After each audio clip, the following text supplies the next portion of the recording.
The simplest way to understand MindShift is that it is a barn-raising approach that helps you solve gnarly problems and rebuild trust.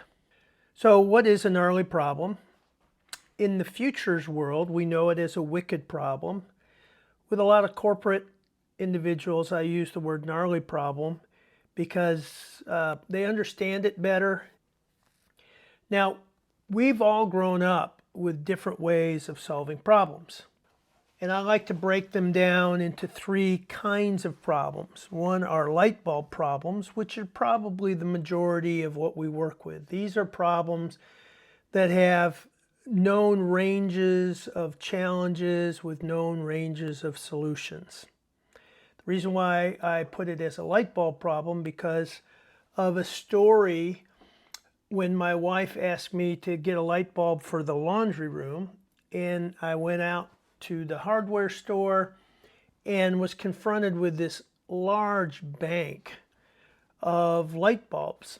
I immediately felt helpless trying to figure out because I didn't know what we had before, and there were soft white, there were daylight, there were different kinds of wattage, all kinds of digital versus incandescent. And so the way to solve a light bulb problem is to bring in an expert. So I called my wife and I said, honey, which light bulb do you need? So the kind of leadership is expertise. And that's probably most of the kinds of problems that we solve. Software implementations, accounting issues, manufacturing efficiencies, all of those things make up the majority of our day. But then when the external circumstances change, that calls for the ability to pick a direction, and there's ways we know how to do that.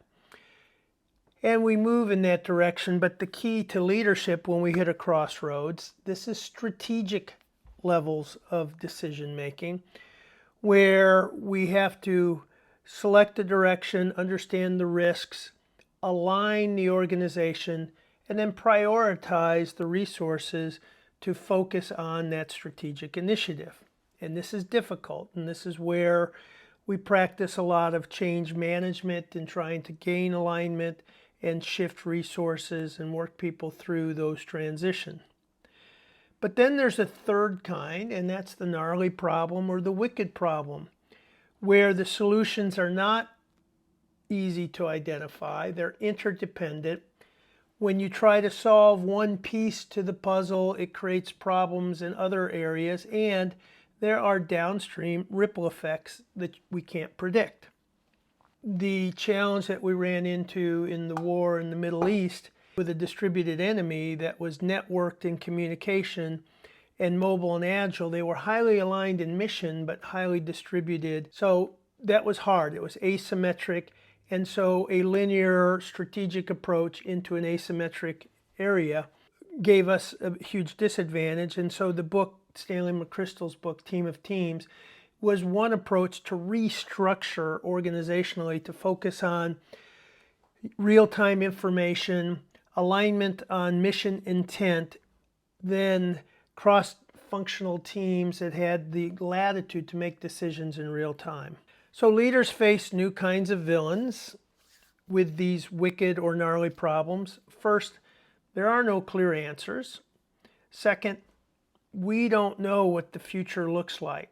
And so the pandemic is a good example. No clear answers, uncertainty about the future, feedback loops, that's that viral effect that comes in that once it starts, there's no telling where it goes. Arab Spring is another example of a feedback loop and a viral effect. Disruption in terms of supply chain, life, our habits, and it's like experiencing a mass disaster, like a hurricane. We've in hurricane season right now. And there is a progression and a psychological progression of going through a mass disaster. The pandemic was a global mass disaster, and one of the clinical psychologists I work with Dr. Jernigan said was nothing short of wartime conditions. So these disruptions keep us off balance, drain our energy and our mental health, and it happens in organizations and families as well.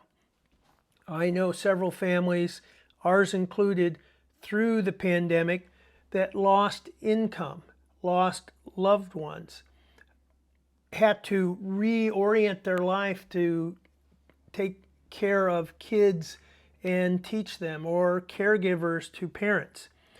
So all of this is the new reality that leaders need to know how to help their organizations manage through these and build resilience. Then there is the shadow culture. I like to describe shadow culture it's what happens when you're not there. And when we work with organizations, we go through the 4 cultures that live side by side in an organization at one particular time. There's the aspirational culture, what you look like at your best, usually encapsulated in mission, vision, and values. There's the legacy culture, the culture that made you successful in the past but will constrain you going forward. There are the outliers, those that embody the future but are not part of the norm in the company and oftentimes get weeded out. And then finally, the shadow culture. And then the last villain that leaders face is resistance and sabotage. There's a really good book on leading in this, what's called adaptive leadership, from Ronald Heifetz. The book is called Tempered Resilience, and the author, Todd Bolsinger, says that you aren't being successful until you hit resistance, because that's what change is. Change is uncomfortable, breaks you out of the norm. The natural reaction is resistance, and you haven't succeeded until you've gone through sabotage. Now, Lewis and Clark, in their expedition, and this builds on Todd Bolsinger's work, ran into a problem. They thought they were going to canoe their way through the Northwest Passage into the Pacific, but they reached the Rocky Mountains and they had a dilemma. They were trained to canoe. All they had were canoes. They didn't have the equipment to go across the ruggedness of the Rocky Mountains. And then when they faced it, they had to adapt. And they did, and they succeeded. It was a different kind of leadership. They could not depend on precedent. They could not depend on what they had trained and planned for. They had to completely adapt. That's where we're at today. If you look at California, in the northern section, they're in a water-constrained reality, which means they can't farm the way they used to and live the way they used to. They have to learn and adapt to the constraints of the environment. The fires, the climate change. This year in Texas, we went through 2 months of absolute drought. These are new challenges companies face. The supply chain challenge now that will be disrupted, some say, for the next 5 to 7 years. These are adaptive issues that require the kind of leadership designed to navigate through these wicked or gnarly problems. My start in navigating wicked problems or systemic problems started through survival. In 2000, I was a newly minted vice president for an office furniture distributor and subcontractor, and then the dot-com crash hit. In 2001, I came in the office and found my email was not working, and I assumed it was a technical issue, but it wasn't. The owner of the company was ready to fire me, ripped up my 10-year contract, and said, "We don't need a VP of sales, we need sales, so you can leave today or go back into commission sales." I had moved my family from Washington, D.C., bought a house that was a mid-level executive home in a nice suburb, got the kids in school, and I immediately went from a comfortable 6-figure income into 0, straight commission. So I was in survival mode. Now, there was a project I had with a pharmaceutical firm called AmerisourceBergen, and it was about 150,000 square feet. And as a subcontractor, we had a particular kind of product solution that was a prefabricated drywall and a raised floor. And in this image here, you could see that we're laying the cable on the floor and then we're going to put a raised floor over it. However, we were typically 10 to 15% more expensive than traditional drywall.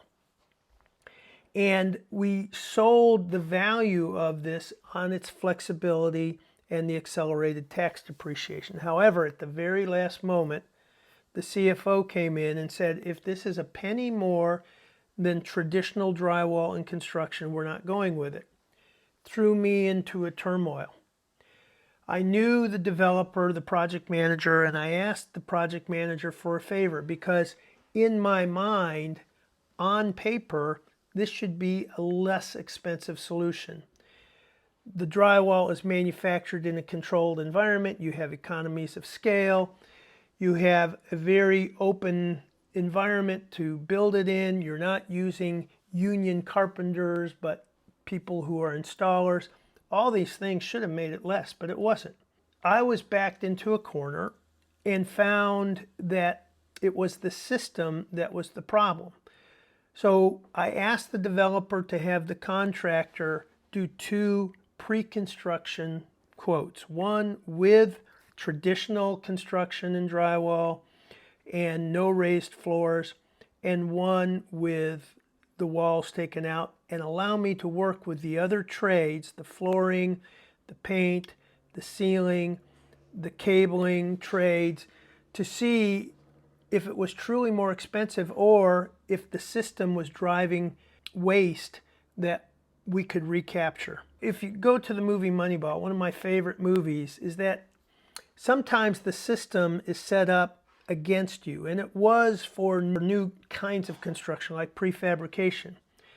In construction, you have different crafts that do different things. You've got people who do the drywall and tape and bed and the cabling and the lighting, and all these separate individuals work independently, and they've learned to just do rule of thumb pricing by lineal foot, by square footage. And they really don't look at the process of the job. And what pre-manufactured walls do is they change the entire process completely. So that's the system. It's a craft-based system. Now we have a new innovative solution confronting the system, and the inefficiencies worked against it. So in the movie Moneyball, it's the Oakland A's that have a payroll 1/3 the size of the Yankees or the Boston Red Sox or the Texas Rangers, and they still have to put a champion team on the field every year. And this is a story about that the system that was currently in place for choosing individuals was wrong. It was inefficient. It overvalued offensive players, undervalued defensive players. It undervalued people who could just get on base. And when they really analyzed how the game worked, they found that there were ways to arbitrage it. Well, that's what I did here. I found that there was a lot of waste in the system, and that when I brought the trades together, for example, on the floor, a carpet person will normally have to cut around all the private offices, and that takes a lot of time, and there's lots of scrap. Well, in a completely open space like you see here, they just roll it out. In the previous slide that I showed you, the cabling, instead of going through the ceiling, it takes about a week to cable it through the ceiling. And you can see that it's very difficult to get it up above the ceiling grid and cable it. Well, in this new situation, they could pre-terminate the cable in their shops and just lay it on the floor. It took a half a day. So taking a week down to a half a day was part of the efficiency. So we did that with the other trades, and when it was all said and done, we came in 85 cents a square foot less than traditional construction. So a light bulb went out, said it's the system that works against itself. And I went to the supplier of the pre-manufactured drywall and suggested that we could change the system. And we needed to if we were going to be successful long term. So they underwrote a day in Houston at a major architectural firm to bring the different stakeholders together. And you can see investors, developers, brokers, architects. And as you go along, you'll see contractors, subcontractors, owners, etc. And when we brought these leaders from all these organizations, including GSA, the American Institute of Architects, and the underwriter for what I was working with, I brought in a graphic scribe. On the left-hand side, he's just barely in that image, and asked him to just capture the conversation. And all I did was ask the question, what does the problem look like from your seat on the bus? And immediately it turned into a food fight. The contractor said, if only the architect could deliver drawings that were accurate and complete, we wouldn't have these problems. Well, there were two architects in the room, and they said if only the contractor understood how to read the plans and understood design intent, we wouldn't have these problems. And then if only the developer wouldn't sandbag and not share with us their real budget, if only the owner wouldn't change their mind, if only the American Institute of Architects provided contracts that weren't tilted towards the architect, we wouldn't have these problems. So it went on and on like that, and you can imagine that kind of discussion. But as Jim Oswald was capturing the images, similarities started showing up in all the stakeholders. And the individual who started the food fight looked up and said, we are all experiencing similar kinds of frustration. Then someone else said, the system causes good people to do bad things. In other words, they will submit a bid that is as low price as possible to try to win it, and then after it's won, they will inch up their cost of the job based on new information that we find as the job progresses. It's the game. So the owner then hires a third-party construction manager to be the law enforcer of this, and we named the system, and we said the system is designed to create distrust and fragmentation. That's what it's designed to do. And as a result of that, our research showed that 70% of construction projects come in late and over budget, and half of them come in 50% higher than the original estimated cost of the job. That's the system, and that's what it's designed to do. Then we began to trace it to the beginning, in other words, going upstream. And what we found is that the problem begins at the very beginning. There's a book called Big BIM, which stands for Building Information Modeling, Little BIM. And the phrase there is all the big mistakes happen on the first day. We could go further than this, but let's just use further up the chain than this, but let's just use the bid document. So when the owner puts the bid document and gives it to all the different individuals, it can go to up to 250 different firms as it works through the different layers of contractor, architect, subcontractor, manufacturer, services. So they don't have a full understanding of the project, number one. So they will use rule of thumb pricing. And the way to win a bid, and I've asked this in just about every workshop I've done, and the number one answer is come in low bid. So in order to do that, you have to take some risk, make some assumptions, take some sacrifices. But what you know that if you win, then you'll be able to reprice your bid because the bid documents are at what we call a schematic level of design. It's 10 to 15% of what we know. It's a conceptual level of what the project is. So there's a lot of details to fit in. So you may have bid a door, but in the next level called design development, it's a door with a special kind of lock and it's a walnut wood. And so now you can reprice it, but you don't have the pressure of being in a competitive environment. So the system is broken, the system drives waste, it's a hierarchical linear system, so it doesn't work with the interactive nature. So what this led me to do is look at how do we redesign the system? And so what the lessons learned out of here is the number one thing is when you're dealing with multiple stakeholders in a complex system that's broken or dysfunctional, and that can be education, that can be just about anything.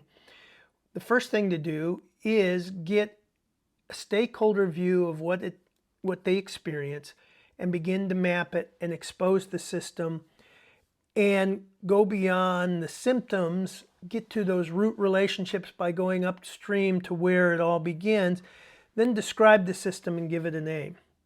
We did a similar exercise in education, and when we were finished with that research, what we decided is that education is designed to create fear and insecurity. And just look at the superintendent is accountable to a school board, and the school board is accountable to the public.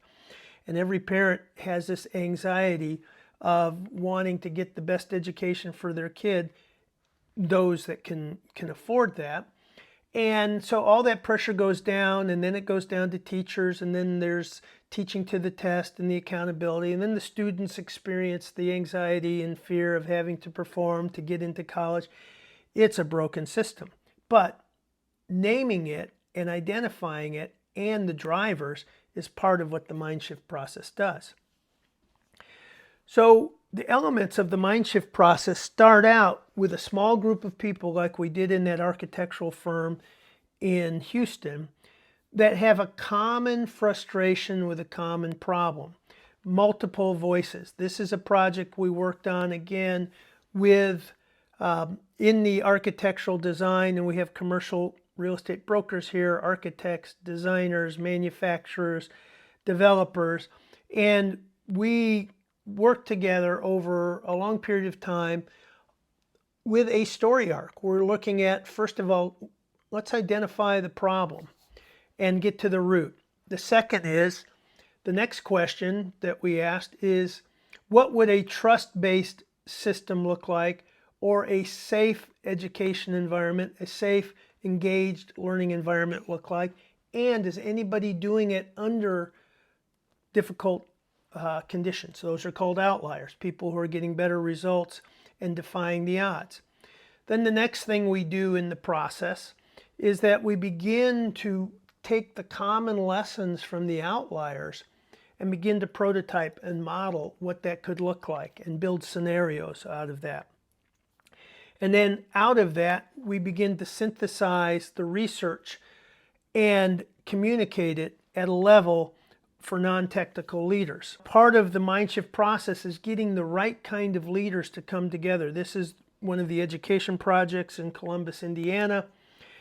And so you need diverse expertise. You need stakeholders that live within the system. So in the education research, we actually brought students in and parents as well to look and dialogue on these. But you also need to have leaders who are really willing to put their egos out the door and come in with a curiosity mindset, not with the typical hero syndrome that we've got. And then we'll do a test with the group. So the first time we come together, I call it a collection of the curious. So the first 3 to 5 months, it's just who's interested in the conversation, what sector of the conversation are you from, and then going from this vetting process and taking them through and then mapping out what the next 18 months is going to be like and what the commitment levels are. We go from a collection of the curious to a cohort of the committed. This is a representation of the model that we've developed, and it really comes out of the model that Columbus, Indiana, their civic lab, it's very similar to MindShift. We first begin with what I discussed, the collection of the curious to the cohort of the committed. That's the who. Getting the right people in. And then identifying, like we did in the Houston conversation, the struggles and the challenges that they feel from their seat in the system. And then we look at where the energy was. And in the Houston conversation, the energy was immediate. If only the architects could deliver the drawings on time. And the energy was, on feeling that the other person was causing the problem to me. So we went immediately to this frustration with other parts of the supply chain, and then being able to go through that, starting to see the bigger system. The next piece to it is, why are we here? What's the thing that we can collectively do and make a difference? Where is the common agenda? And then after that, we begin to do our field research. That's the go and see process, to go see the outliers. And we begin to collect the evidence. We begin to understand the depths of the problem in different contexts and bring those together. After that, we begin to collect this together and look at, what could this possibly look like? We prototype, we imagine, we do scenario planning, we do narratives, we do day in the life stories. And then we begin to prototype on, how do the stakeholders that we brought together, how would you go about taking this back to your organization and within your market segment? All along the way, we tap into the knowledge of people who are deep in the systems. So part of the structure of MindShift is bringing in large firms with credibility that are interested in change and bringing in a progressive leader there. However, they're stuck within their own system. So we also bring in individuals and small firms that are way ahead in the exploration and the conversation to push us forward. We seed the group with people that will have market credibility, because in the end, we've got to convince the stakeholders that we're part of that there's a reason to consider a new way of doing things. So we need brand name organizations, along with having some very progressive thinking in the place. William Gibson's quote, "The future is already here, it's just not evenly distributed." This is one of the outliers. It's a school for homeless. It's called RISE. It's part of a very novel school in Los Angeles, where you can get a full bachelor's degree through high school to bachelor's degree in Los Angeles. This is in South Central LA, and it's affiliated. It's in a wraparound services organization. Kids come from 80 different zip codes, and they have to find their way and make their way there. So just getting there is a huge accomplishment. More than 60% of the graduates go to college out of this. So they're doing something right, and they provide services for the family. So we learned a lot about working with the local community, creating ecosystems, and doing wraparound services kinds of organizations like YMCAs and a place called home. That's what this one is, as a way to move into how education has transformed. The social emotional needs have become more and more of a challenge for schools. And so until they can adapt, and we used a new metaphor, that's part of what we do as well. We called schools the new field hospitals in America. So when you change the language, change the metaphors, it also changes your thinking to imagine, what is the role of a teacher if they're part of the field hospital crew in bringing learning to these kinds of communities. Another thing we do is we develop empathy. This was a project on workplace health and well-being in Washington, D.C. We were at Kaiser Permanente's Learning Center, which was incredible. But we paired up, we created a questionnaire, and we went out to Union Station, the train station, and we spent a day just asking individuals some questions about their health and their insurance and their happiness with it, just to get some firsthand experience. When we went to Corpus Christi and we had the summit at the school that was in the bottom 2% of performance in Texas the year before, and now it had elevated and was in 1 year in a upper mid-range performance level. We went down there, and one of the things we did is we divided our teams into zip codes and did a social asset audit. And a social asset audit is looking at things like parks that are underutilized, local businesses that have social capital and ties. One of the big lessons we learned in this process is that apartment complexes deal with families coming in, getting the first month free as an incentive, and then leaving after 3 months. So So they chase rent, that's the phrase. And what's happening to the school system is that kids are in 2 to 3 different schools throughout the year. What we found is because of the high level of migrant workers that work there, many that are Catholic, that one of the social assets being underutilized was the Catholic Church. A lot of the families don't fully value education. They'll drop the kids off late, pick them up early because of their work schedules. And so in conjunction with the Catholic Church, we were able to help work on a way to not only value but provide resources so that kids could start school when school starts and stay the full day.